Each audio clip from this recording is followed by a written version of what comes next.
Night after night, the struggle played out like an unending ritual. The castle, a fortress of stone and smoke, bracing itself against a darkness as ancient as the bedrock beneath its foundations. And yet, in the spaces between torchlight and starlight, something else was always alive. A question, half whispered and half buried. What if the flame itself was only the surface, a crude stand-in for something far older, far stranger? The clues were scattered everywhere for those who knew where to look.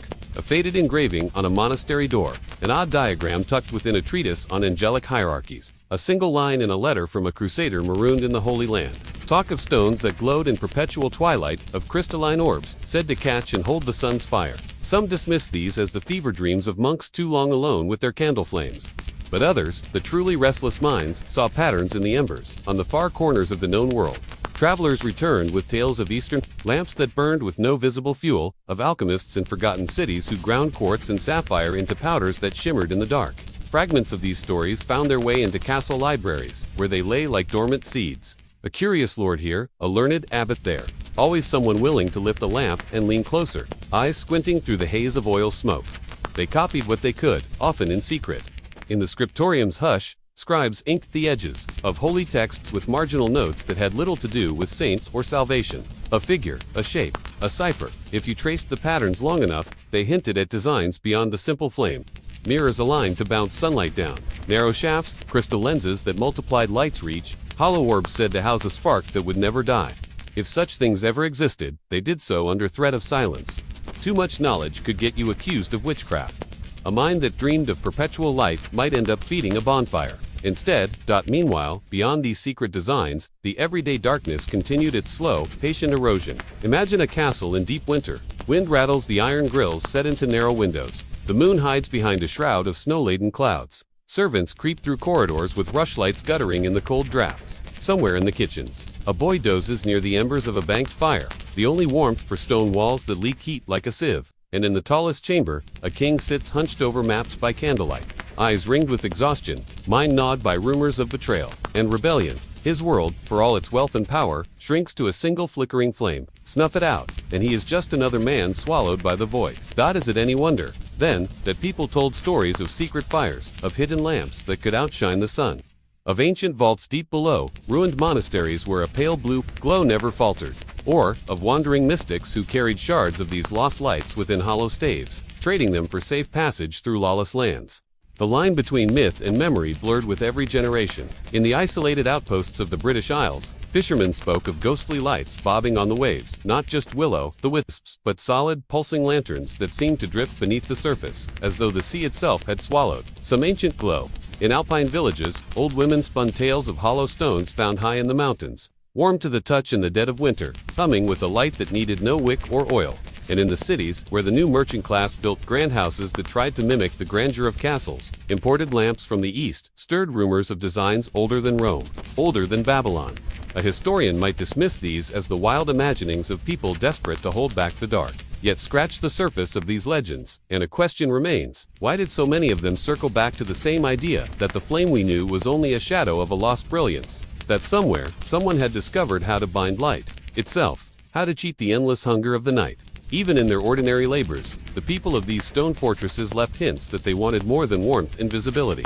The placement of windows, the clever angles of hallways that trapped and magnified beams of dawn, the polished copper and brass reflectors tucked behind oil lamps. These were the fingerprints of minds, unwilling to surrender to darkness without a fight. In the hours between first and second sleep, when the castle was neither fully awake nor truly at rest, one could almost believe that the truth drifted through the corridors like a ghost, that if you followed the echo of footsteps down to the lowest cellars, you might find more than just barrels of wine and sacks of grain. Perhaps you'd find a hidden workshop, its walls lined with forgotten scrolls, glass spheres, and rough sketches of devices that promised more than simple flame.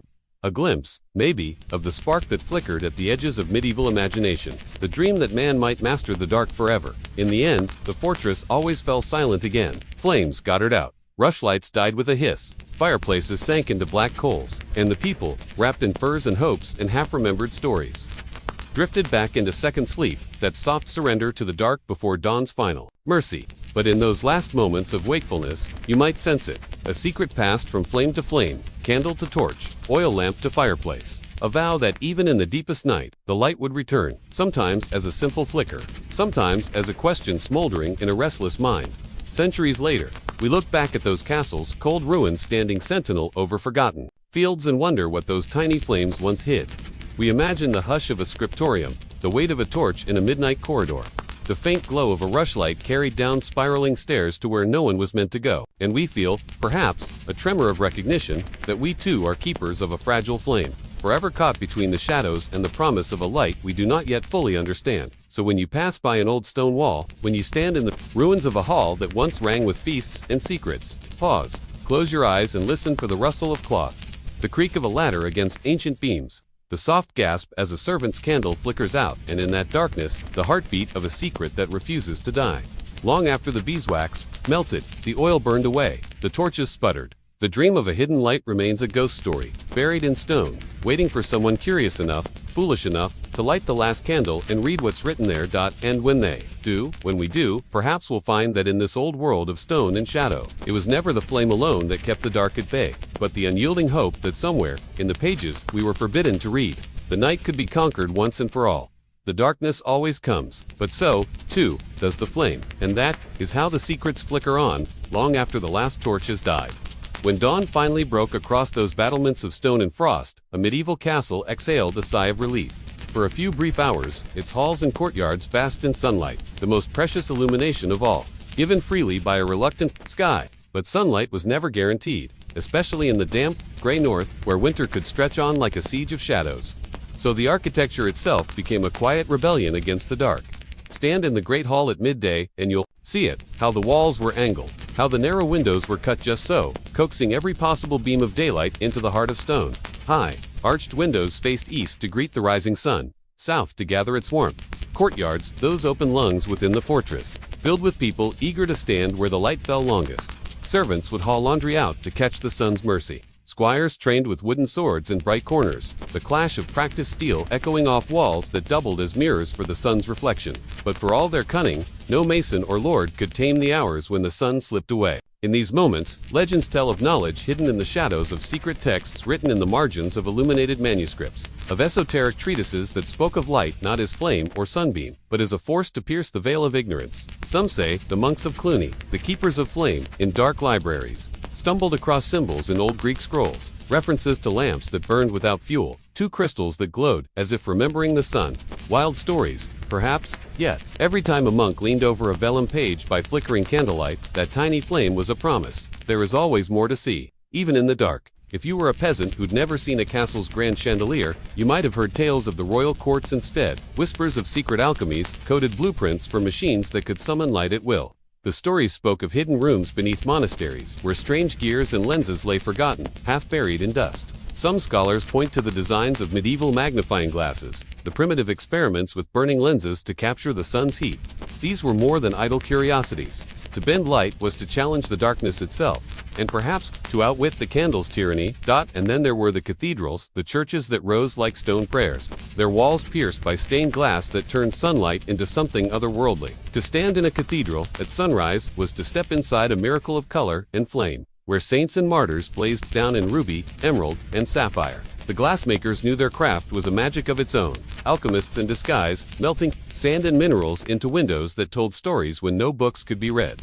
In those shards of light, peasants glimpsed heaven, or at least a world brighter than the fields and forests that pressed around their lives. But not all light was holy, nor did it always warm. Think of the keep, that last line of defense, buried deep within the castle's stone heart.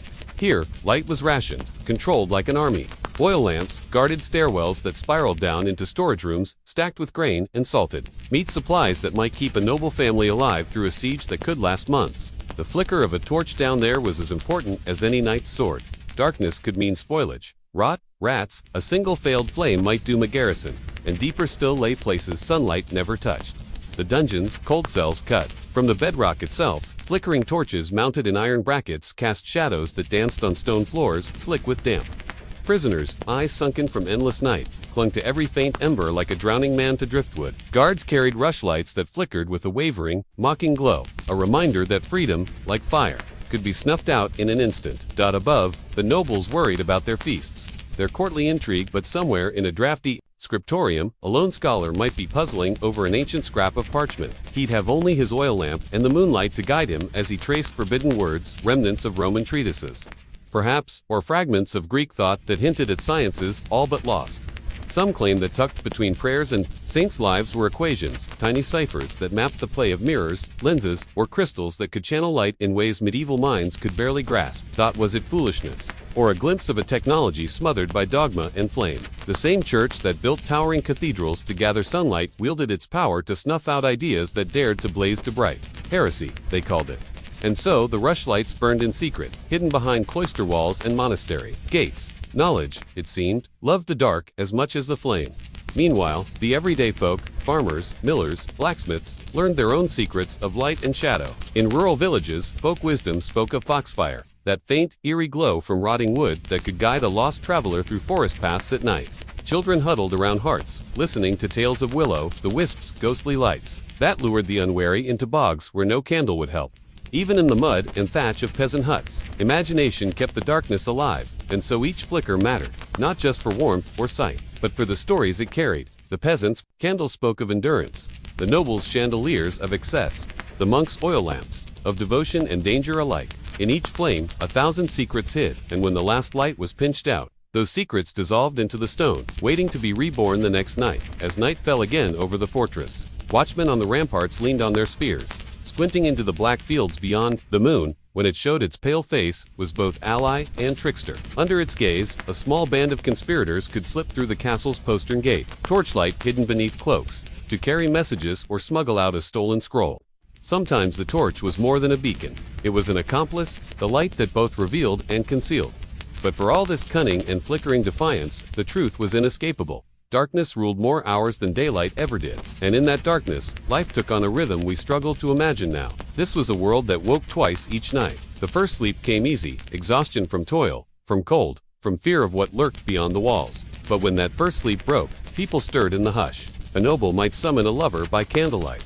A steward might tiptoe through drafty corridors, counting barrels of wine or inspecting the stores of wax and oil for the long nights ahead. The quiet crackle of a torch being relit, the rustle of straw in a rushlight basket. These were the sounds of a castle that never truly slept. And perhaps, in that fragile interlude between first and second sleep, some woke with dreams they could not name.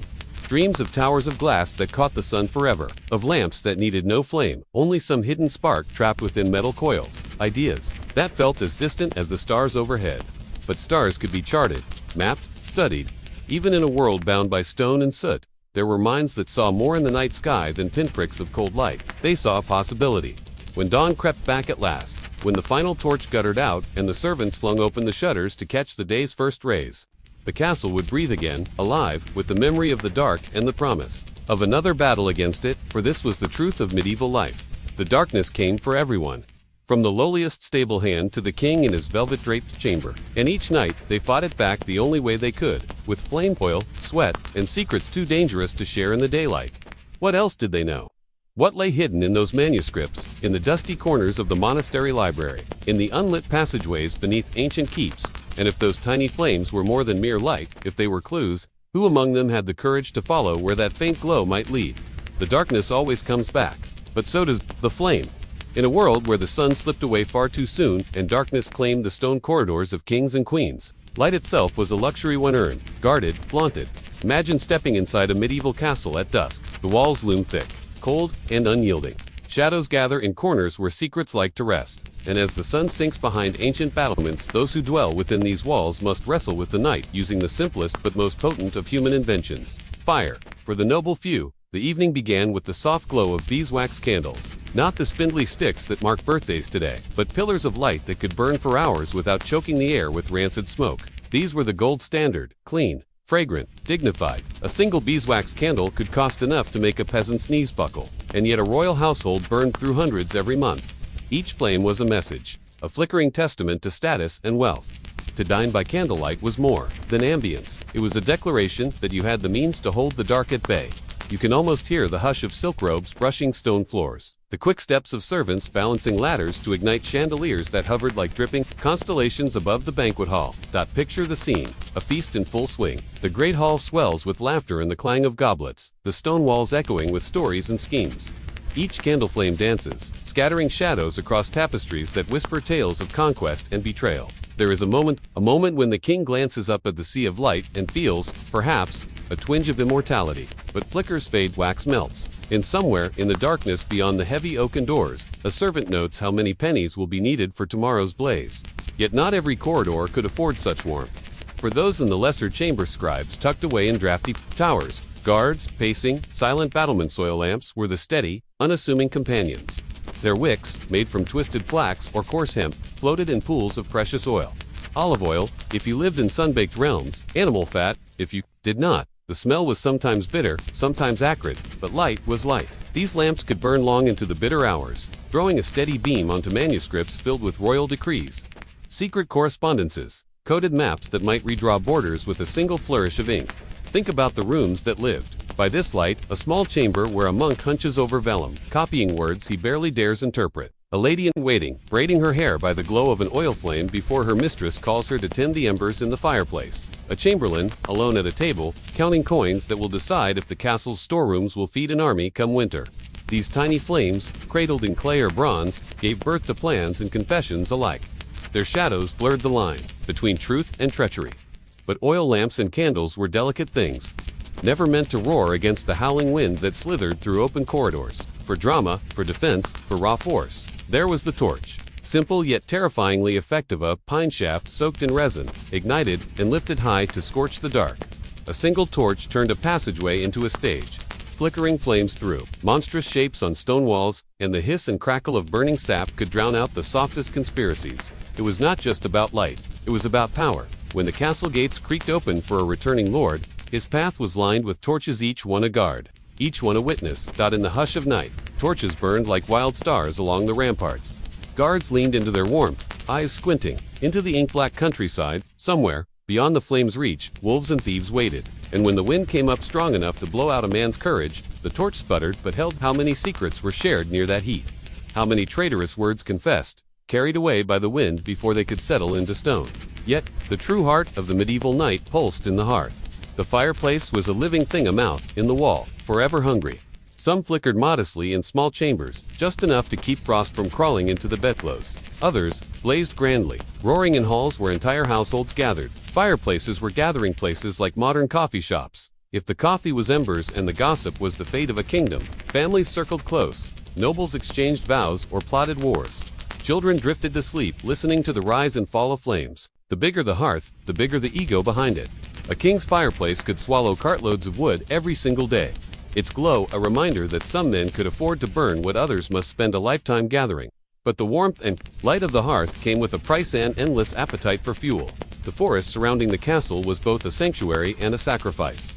Trees fell to feed these stone beasts, cart after cart hauled in from dawn to dusk. Somewhere, a servant tread cheeked and numb-fingered drestled with splinters and kindling, each log feeding the illusion that winter's bite could be tamed. And then, when all the grand chandeliers were snuffed, when the last torch hissed into darkness, when even the fireplace's heart slowed to glowing embers, the humblest light remained. The rushlight, a single stalk of marsh grass peeled, dipped in animal fat, a makeshift beacon for those who could claim neither beeswax nor olive oil. Its flame lasted perhaps half an hour, just long enough for a servant to mend a tear in the master's cloak, or a guard to find his boots in the pitch black before changing watch. If you lean close enough, you can almost see it, a thin wavering flame in a tiny corner of a massive stone fortress, flickering over calloused hands and tired eyes, a humble, stubborn answer to the darkness. All of this, the candles that spoke of wealth, the oil lamps that whispered secrets, the torches that defended walls, the fireplaces that gathered the faithful, the rushlights that clung to the edges of night. It shaped how these people slept. We think of sleep as one long stretch, an uninterrupted escape into dreams. But in these cold stone castles, sleep was something different. It came in two acts, like a play. First sleep, a deep, early slumber wrapped in wool blankets, the world beyond the shutters, ink black and biting. Then, as if guided by some ancient clock wound tight by necessity, they woke. For an hour or two, the castle would stir, quiet footsteps on creaking floors, a candle lit here, a whisper there. The king, perhaps, reading a treaty by the dim glow of a beeswax flame. A guard, adjusting his armor by the flicker of a torch in a drafty hallway. Then, when the embers glowed low and the wind rattled the shutters again, they slipped back into second sleep, as if the night itself gave them a second chance to rest. Before dawn's pale blade cut through the sky, it was a rhythm born of necessity and darkness, of cleverness and poverty alike. And when morning came, when the sun lifted itself above the high towers and poured light into narrow windows, designed to catch every golden drop, those within the walls would rise, gather, and prepare to battle the dark once more. The castle would breathe out its cold and breathe in the day, its flickering lights waiting patiently for dusk to fall again.